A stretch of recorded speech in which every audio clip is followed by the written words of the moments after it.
যুবক তো নবীর স্টাইলে চুল কাটে না, মা বোনরা ফাতেমার স্টাইলে সাজে না। সব বাদেই দিয়া দিলাম। আল্লাহ তো আমাকে অভিযোগ করে সবকিছু বাদ, ডেলি আমি 5 বার ডাকি, তাও যদি আসতো 80%ই তো আসে না। আরে 50%ও যদি আসতো, অর্ধা অর্ধিও যদি আসতো, তাইলেও তো আমার মনকে বুঝাইতে পারতাম।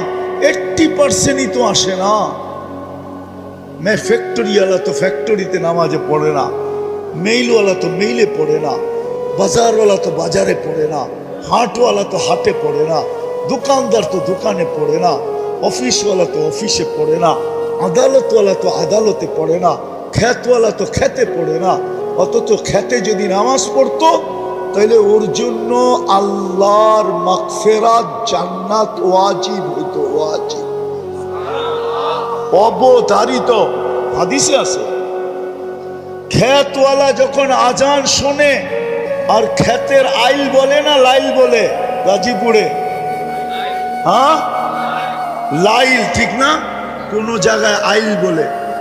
খেতের লাইলে যদি ও গামছা বিছায় দাঁড়ায় যেত, আল্লাহ ফেরেশতাদেরকে ডাইকা দেখাইতো, কি করে রে? নামাজ পড়ে। কার ভয়ে? আমার ভয়ে।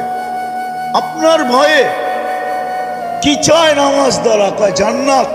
আমি ভয় থেকে নিষ্কৃতি দিলাম, ওকে মাফ করে দিলাম, জান্নাত লেখা দিলাম, তোমরা সাক্ষী থেকো।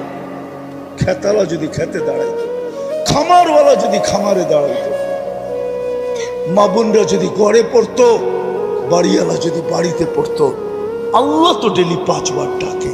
শুধু আল্লাহ তো ডাকে না, রহমানও ডাকে, রহিমও ডাকে, মালিকও ডাকে, কুদ্দুসও ডাকে, সালামও ডাকে, মুমিনও ডাকে, মুহাইমিনও ডাকে, আজিজও ডাকে, জব্বারও ডাকে, মুতাকাব্বিরুল খালিকুল বারিউল মুসাব্বিরুল গফফারুল কাহ্হারুল ওয়াহ্হাবুর রাজ্জাকুল ফাত্তাহুল আলিমুল কাবিদুল